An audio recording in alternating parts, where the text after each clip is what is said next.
Hair fall की बात आती थी तो हमारे जहन में मर्द हजरात आते थे और ख़ास तौर पे कुछ गंजे मर्द हजरात आते थे।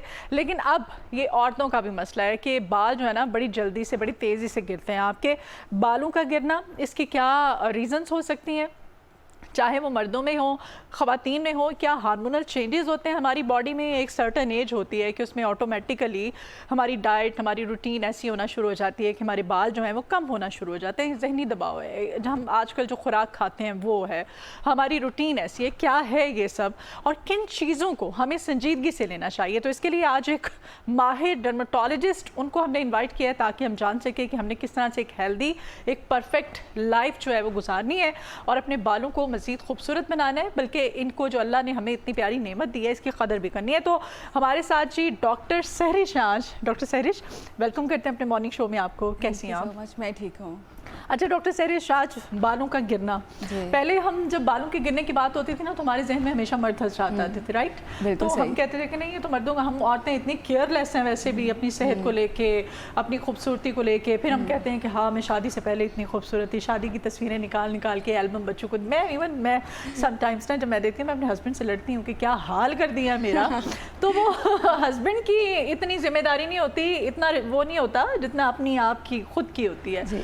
तो हम किन चीज़ों को निगलेक्ट करती हैं ख़वातीन कि हमारे बाल कम होना शुरू हो जाते हैं? जब बहुत ज़्यादा कम हो जाते हैं तो फिर हमें फ़ील आता है कि नहीं अब तो बाल रही नहीं है। क्या चीज़ें हैं वो? बिल्कुल ठीक। अच्छा, फीमेल्स की अगर बात करें, जैसे तो आपने कहा था कि मेल्स के अंदर हम ये देखा करते थे कि हेयर फॉल होता था, गंजपन जिसको कहते हैं। जी। लेकिन फीमेल्स के अंदर जो बहुत कॉमन हेयर फॉल होता है उसको हम टीलोजेनिक फ्लूइम कहते हैं। इसके अंदर अच्छी बात यह है कि गंजपन नहीं होता वैसे जैसे कि मेल हजरात के अंदर होता है। अब जो टीलोजेनिक फ्लूइम होती है उसकी बहुत सारी रीजंस होती है। अगर हम फीमेल्स के अंदर ही बात करें तो उसमें आपको पता है कि आजकल जो हार्मोनल इश्यूज़ हैं उसकी ये भी एक वजह होती है। अच्छा, पहले क्या होता था कि 30s 40s में ज़्यादा फीमेल्स आती थी जिनको हेयर फॉल होता था, लेकिन अब देख रहे हैं कि पैटर्न बिल्कुल चेंज हो गया है। अर्ली टीन और लेट टीन्स की जो बच्चियाँ होती हैं वो भी आ रही होती हैं हमारे पास, और उसकी एक वजह तो ये हार्मोनल इश्यूज़ हैं, है ना? और उनके तो बाल, आप बाल शैम्पू भी करते हैं ना बच्चों के, तो ऐसे मुट्ठी भर भर के उनके बाल बेचारे उतर रहे होते हैं। बिल्कुल ऐसा ही है। और एक और जो रीज़न है वो डाइट है। और डाइट, हार्मोनल चेंज आपने बताया, हार्मोनल चेंज जो है बच्चियों में ये किस एज में जाके स्टार्ट होना? अच्छा, ये जब से प्यूबरिटी हिट करती है 13-14 की एज में, उसके बाद स्टार्ट हो जाता है, जिसको हम पॉलीसिस्टिक ओवेरियन सिंड्रोम PCOS भी कहते हैं। ये हार्मोनल इश्यूज होते हैं कि जिनकी चेंजेस की वजह से काफ़ी जो फीमेल्स होती हैं उनके अंदर ये हेयर फॉल हो जाता है। उसमें होता है ये कि सर के बाल कम हो जाते हैं, बाकी बॉडी एरियाज में हेयर ज़्यादा होना शुरू हो जाते हैं, वेट गेन हो जाता है और एक्ने का इशू हो जाता है। तो ये हम फिर इनका टेस्ट करवाते हैं जब ऐसी बच्चियाँ हमारे पास आती हैं, या इवन फीमेल जो 30s 20s की होती हैं तो उनका हम टेस्ट करवाते हैं। तो एक वजह उनके अंदर ये भी होता है। एक और हार्मोन जो बहुत ज़्यादा रोल प्ले करता है इसके अंदर, वो थायराइड हार्मोन भी है। अच्छा। तो जब इस तरह से हेयर फॉल के बाद हमारे पास पेशेंट्स आते हैं तो हम उनका थायराइड टेस्ट ज़रूर करवाते हैं। तो ये, और जो दूसरा हार्मोनल प्रोफाइल है वो टोटली चेंज है, जो हम PCOS के लिए या जिनको हार्मोनल इशूज चल रहे होते हैं वो करवाते हैं। सही। इसके अलावा फीमेल्स के अंदर जो हेयर फॉल के होते हैं वो डाइट है। आजकल अगर हम बच्चियों को देखें तो वो जंक फूड खाना है, घर का खाना ही नहीं है उन्होंने। तो जब आप की डाइट अच्छी नहीं होगी तो क्या होगा? Nutritional deficiencies. तो न्यूट्रिशन डेफिशिएंसी में जो बड़ा कॉमन आता है वो विटामिन D की डेफिशिएंसी होती है और आयरन की डेफिशिएंसी होती है। इसकी डेफिशिएंसी की वजह से हेयर फॉल होता है। फिर जैसे आपने बात की कि शादी से पहले तो बहुत अच्छे थे और शादी के बाद ज़्यादा हो गए, इसकी एक बहुत बड़ी वजह जो होती है वो पोस्टमार्टम होता है कि जब बच्चे की पैदाइश होती है तो उसके बाद जो चेंजेस आती हैं, है ना? और हमारे बाद मिथ है, माओं को कहा जाता है कि जब बच्चा तुम्हारा बोलने लगेगा ना तो तुम्हारे बाल जो है ना वो बहुत गिरेंगे बाल। और इतना डराती हैं ख़वातीन। लिटरली जब मेरा फर्स्ट बेबी था तो अल्हम्दुलिल्लाह जब फर्स्ट बेबी हुआ तो उसके बाद मुझे घर की ख़वातीन जो हैं, इन लॉज में ख़ास तौर पे, अब बोलेगी, बातें करेगी ना जब तुम्हारी बेटी, तो फिर देखना तुम्हारे बाल कैसे झड़ते हैं। तो मैं वो इंतज़ार कर रही थी कि कब बोलना शुरू हो, लेकिन ऐसा होता नहीं है।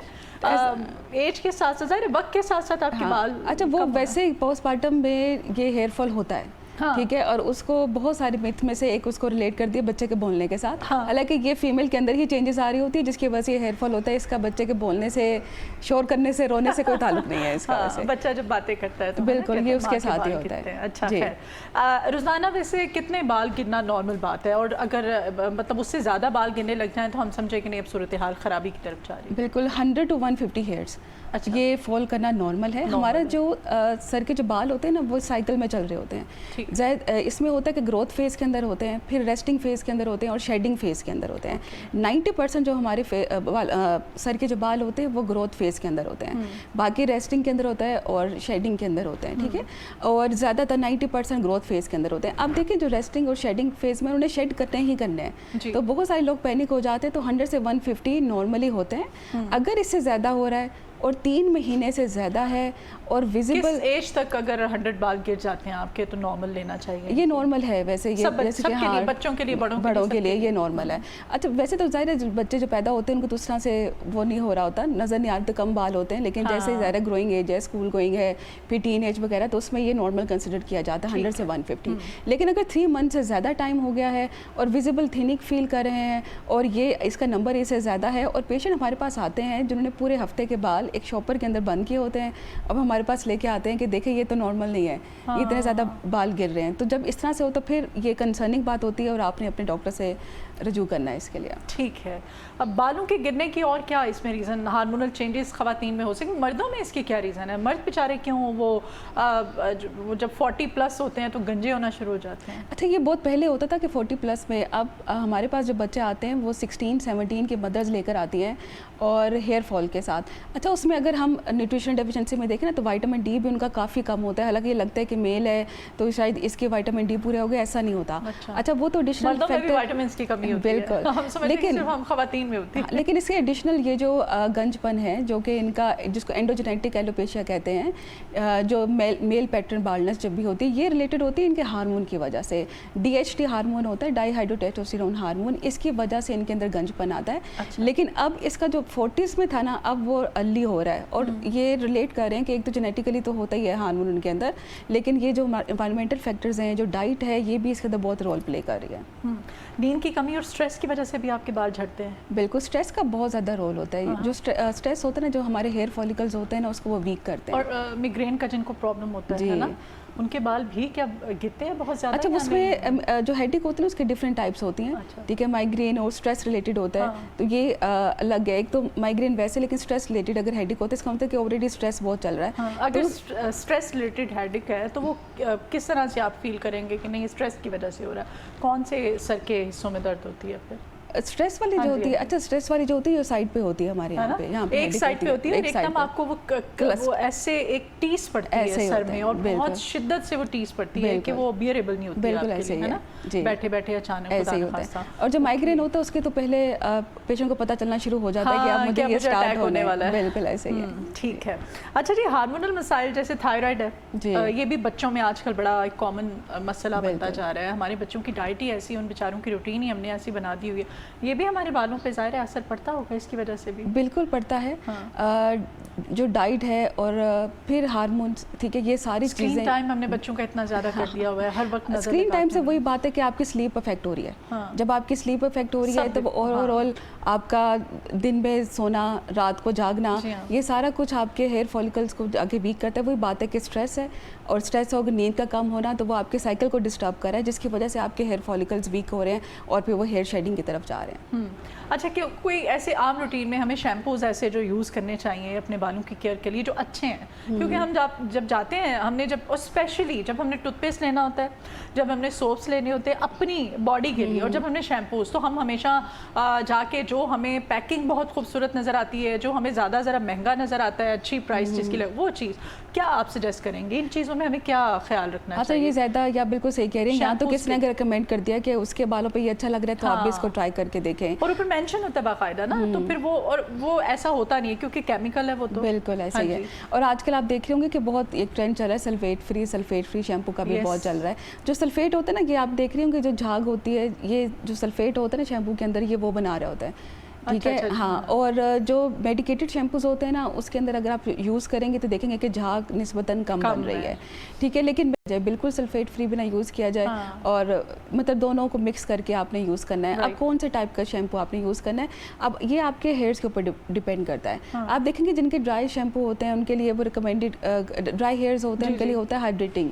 अब अगर आपके ऑलरेडी ऑयल बहुत ज़्यादा आ रहा है, आप वो हाइड्रेटिंग वाला यूज़ कर रहे हैं, तो वो तो आपको मैं आज नहाती हूँ, रात टाइम मेरा ऑयल आ जाता है, इसलिए क्योंकि आप शैम्पू उस तरह से यूज़ कर रहे हो। ठीक है, तो इसलिए शैम्पू में आपने नहीं करता आपके बालों को, बल्कि वो मजीद कर देता है। बिल्कुल। और ये जितने भी ये जो शैम्पू में हाइड्रेशन होती है, इनका वैसे जो मॉलिक्यूल साइज होता है वो बहुत ज़्यादा होता है, वो इतना हेयर्स के अंदर पेनिट्रेट नहीं करता है। अच्छा, ठीक है, तो ये चीज़ें जो ऊपर अक्सर लिखी होती है ज़रूरी नहीं है कि ये सही है। बिल्कुल। तो इसलिए आपको ये देखना है कि आपका हेयर टाइप क्या है, उसके लिहाज से आपने शैम्पू यूज़ करना है।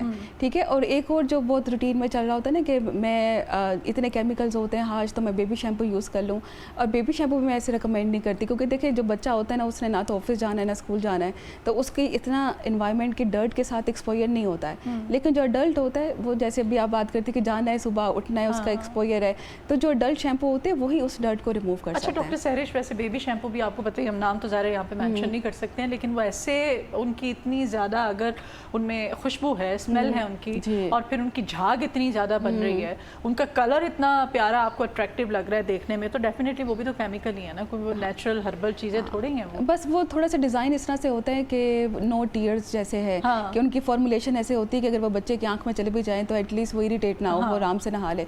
तो बेसिक वो यूज़ करने का ज़्यादा मकसद यही होता है कि नो टीयर, जैसे आपने देखा होगा कि ऊपर लिखा होता है। रिसर्च आ गई थी और बिल्कुल ऐसा ही है, और उसके बाद मैंने तो यूज़ करना छोड़ दिया, काफ़ी लोगों ने कर दिया। लेकिन ये है कि फिर और क्या करें हम, अल्टीमेटली हमने जो मार्केट में अवेलेबल प्रोडक्ट्स हैं वही यूज़ करनी ऐसे ही है। अब मैं परसों शैम्पू लेने गई तो वो वहाँ पे मुझे बड़ा अच्छा लगा कि वो मार्ट में जो बच्चा था, मैंने मेडिकेटेड शैम्पू उठाया तो वो कहता मैडम ये आपने डेली नहीं करना है। मैंने कहा क्यों? मुझे तो डॉक्टर ने कहा। कहते नहीं, डॉक्टर ने रिकमेंड किया, कहते आपने वीक में सिर्फ 2 दफ़ा करना है। अगर आप डेली करेंगी ना इससे बाल शैम्पू, तो आपके बाल जो है ना वो ग्रे हेयर्स बहुत जल्दी वाइट कर देगा आपके बालों को।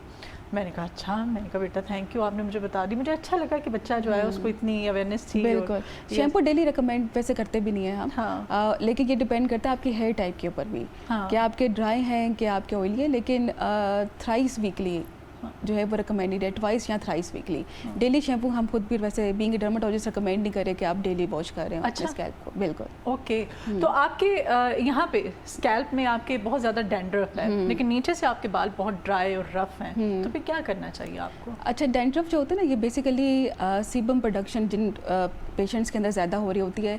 एक तो ये नॉर्मल फंगस होती है जो कि हर एक की स्किन के अंदर होती है। ठीक है। लेकिन जो ये देखा गया है कि जो मेल जेंडर है, या जिनकी फैमिली हिस्ट्री है, यानी कि जेनेटिक्स में है, और वो मेल जो सिगरेट पीते हैं और जो स्ट्रेस ज़्यादा लेते हैं, उनके अंदर आम लोगों से ज़्यादा डैंड्रफ ज़्यादा हो जाती है। और दूसरा ये होता है कि सीबम प्रोडक्शन, जैसे कि कुछ लोगों की स्किन आपने देखा ऑयली होती है, क्योंकि जो सेबेशियस ग्लैंड्स होते हैं उनकी खास साइट्स होती है। हमारा फेस, हमारी स्कैल्प, इसके अंदर सेबेशियस ग्लैंड ज़्यादा हैं, तो जिनकी एक्टिविटी ज़्यादा होगी उनकी वो ग्रीजी स्कैल्प होगा, वहाँ पर फंगस की ग्रोथ ज़्यादा होगी और उनको डैंड्रफ ज़्यादा हो गई।